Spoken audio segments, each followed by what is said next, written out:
Avez-vous déjà remarqué?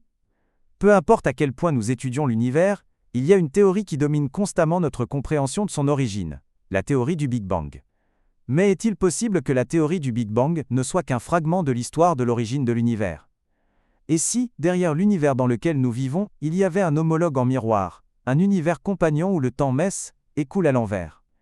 Imaginez, l'univers n'est pas un événement unique, mais est composé de deux univers, qui sont des images miroirs l'un de l'autre. Au même instant, ces deux univers sont nés ensemble. Mais leurs directions du temps sont complètement opposées.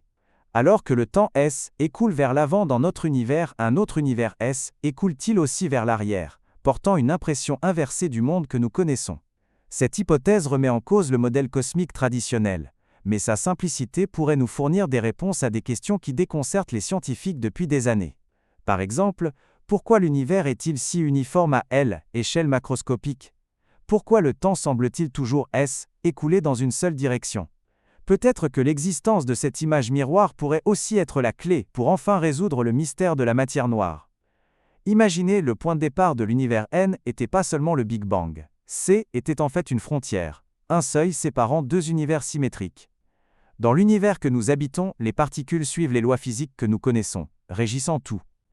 Mais dans l'autre univers, toutes les lois de la physique sont inversées. Cette hypothèse apparemment de science-fiction n'est pas sans fondement. Ses racines se trouvent dans un principe clé de la physique, la symétrie CPT. Selon ce principe, les particules présentent une symétrie sous la mise en miroir de la charge C, de la parité, P, inversion spatiale, et du temps T. La symétrie signifie que chaque particule a sa version miroir. Si cette théorie se vérifie, elle pourrait nous fournir la réponse au mystère de la matière noire. Pour vérifier cette hypothèse, les scientifiques ont étudié les schémas gravitationnels dans la Voie lactée et les différences subtiles dans le fond diffus cosmologique. En fait, l'origine de tout cela remonte au début des années 1980.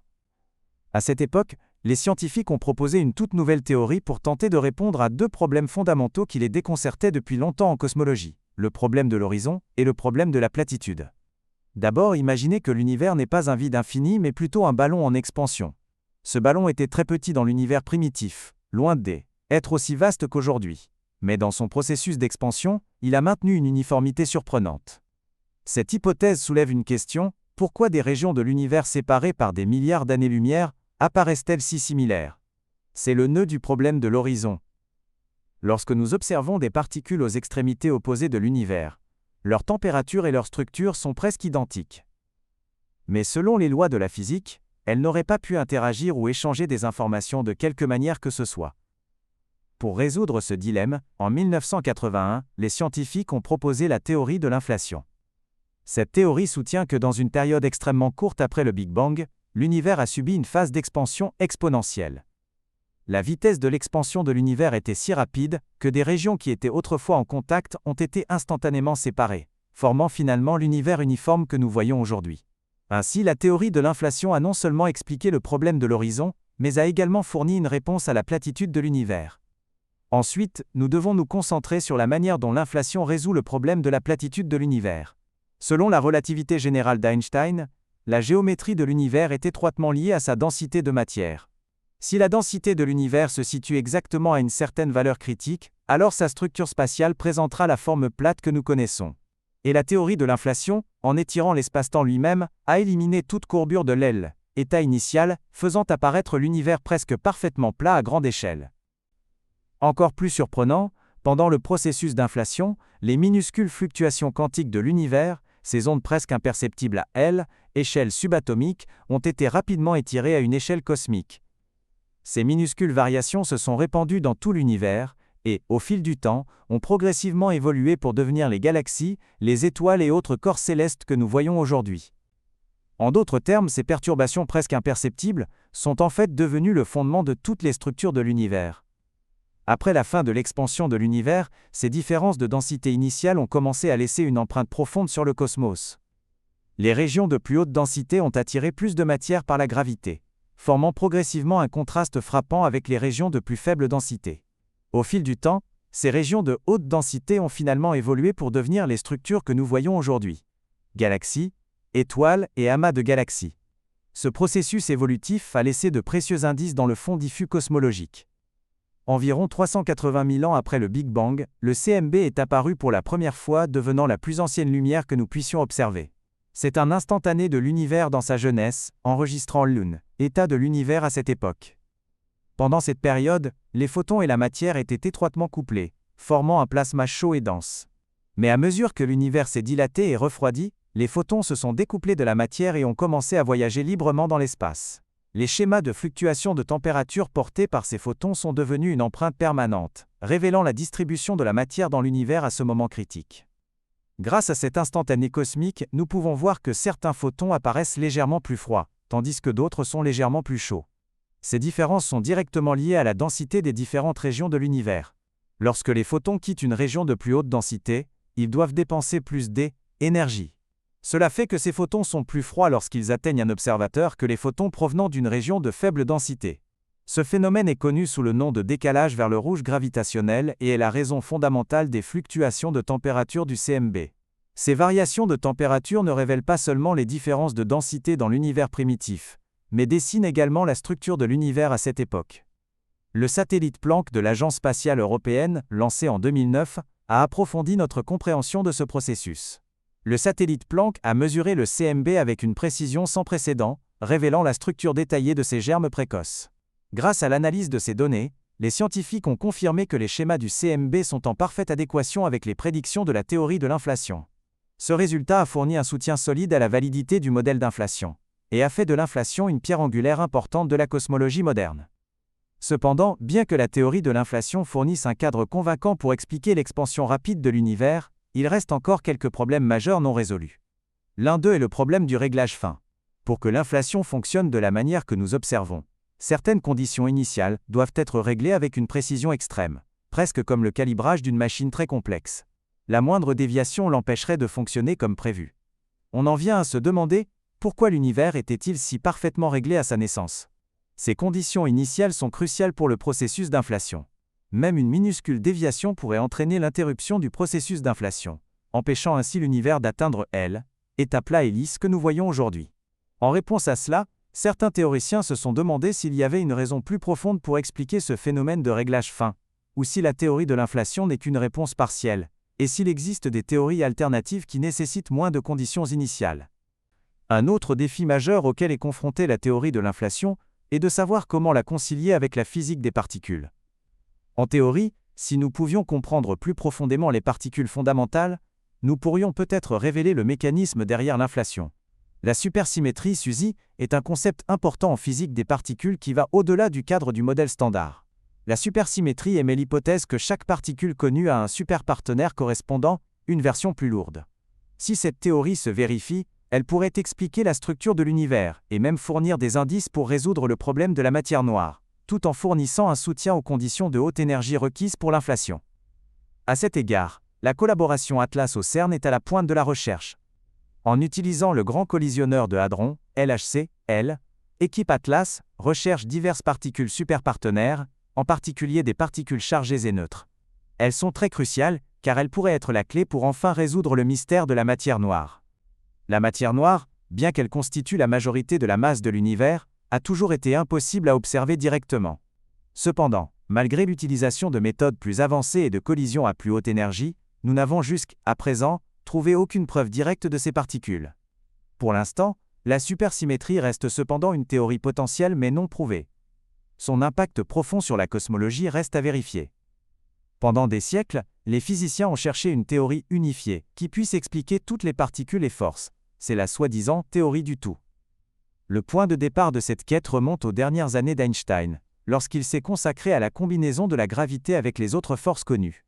Des décennies plus tard, Hawking a repris le flambeau de cette quête, proposant que la réponse pourrait être cachée dans un nouveau concept révolutionnaire, la théorie Monsieur. La théorie M est l'une des idées les plus ambitieuses de la physique théorique. Elle propose que l'univers n'est pas composé des particules ponctuelles de la physique traditionnelle, mais de cordes vibrantes extrêmement minuscules. Plus important encore, ces cordes ne sont pas de simples abstractions mathématiques. La vibration de chaque corde correspond à une particule fondamentale. Un type de vibration peut se manifester sous la forme d'un électron, tandis qu'un autre peut produire un photon. L'un des principaux attraits de la théorie M est sa capacité à décrire la gravité de manière mathématiquement cohérente. C'est très différent des modèles antérieurs, qui conduisaient souvent à des infinis sans signification lorsqu'ils traitaient de la gravité à échelle quantique. La théorie M inclut la gravité par des vibrations de cordes spécifiques, introduisant ainsi une particule hypothétique, le graviton. Contrairement aux particules du modèle standard de la physique des particules, le graviton de la théorie M suit les règles quantiques et ne s'effondre pas à L, échelle microscopique. Cependant, la théorie M nous oblige à élargir complètement notre compréhension de l'espace. L'espace tridimensionnel auquel nous sommes habitués est remplacé par un univers contenant 11 dimensions, 10 dimensions spatiales et une dimension temporelle. Selon cette théorie, certaines de ces dimensions peuvent être compactifiées, extrêmement petites et enroulées, de sorte qu'elles sont complètement invisibles aux échelles quotidiennes. Ces dimensions cachées pourraient influencer les propriétés fondamentales des particules, expliquant pourquoi les lois de la physique apparaissent sous la forme que nous observons. Alors, quel est le rapport entre tout cela et un univers miroir? La théorie M fournit un cadre qui suggère que l'existence de dimensions multiples, et même d'univers multiples, n'est pas seulement possible mais attendue. C'est particulièrement frappant lorsqu'on considère un univers miroir. Selon la théorie M, l'univers n'existe peut-être pas de manière isolée, mais comme une brane, dans un espace de plus grande dimension, parallèle à d'autres branes ou univers. Dans ce modèle, les univers peuvent exister par paires, symétriquement opposés dans un espace de plus grande dimension. Un univers miroir pourrait être une brane parallèle avec une configuration inversée, où des aspects fondamentaux comme le temps pourraient s'écouler à l'envers. Puisque la théorie M autorise des dimensions supérieures, elle offre une possibilité d'interaction entre ces univers. Il pourrait même influencer les lois ou phénomènes physiques observables, comme la distribution de la matière, ou écoulement du temps, par des interactions subtiles. En introduisant des dimensions supplémentaires et des principes de symétrie, la théorie M fournit une base théorique pour émergence naturelle d'un univers miroir. Ce concept est étroitement lié à l'hypothèse de l'univers miroir, car il suggère qu'un univers miroir pourrait suivre les symétries fondamentales et les structures de dimensions supérieures proposées par la théorie Monsieur. En particulier, la symétrie entre les particules et les antiparticules pourrait se refléter à une échelle cosmique, faisant d'un univers l'image miroir inversée dans le temps de l'autre. Pour Hawking, la capacité de la théorie M à expliquer les univers multiples, y compris l'existence potentielle d'un univers miroir, était précisément son attrait en tant que modèle complet de la réalité. Elle fournissait une base théorique pour l'existence d'un univers miroir et un cadre viable pour explorer comment ces univers pourraient interagir avec le nôtre. Alors qu'est-ce qu'un univers miroir exactement? L'hypothèse de l'univers miroir propose une alternative radicale, remettant en cause le modèle d'inflation traditionnel. Son idée centrale est la suivante. Imaginez que notre univers n'a pas subi une expansion violente après le Big Bang, mais que deux univers sont nés simultanément, l'un avançant dans le temps, l'autre écoulant à rebours. Dans ce modèle, le temps de l'univers correspondant écoule à l'envers par rapport au nôtre, créant ainsi l'image miroir de l'histoire de notre univers. Cette idée est basée sur un principe fondamental en physique, la symétrie CPT.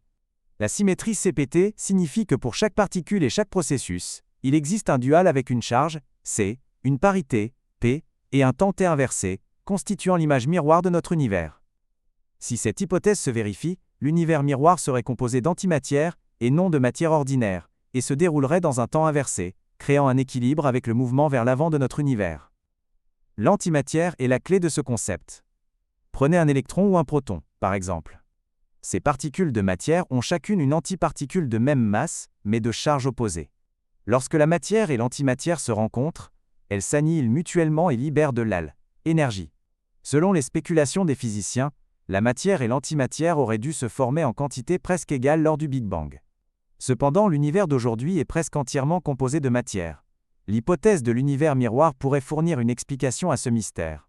Si un univers miroir composé d'antimatière s'est formé en même temps que notre univers, alors l'asymétrie que nous observons entre notre univers et l'univers miroir pourrait simplement être due au fait que notre univers a des propriétés uniques par rapport à son image miroir.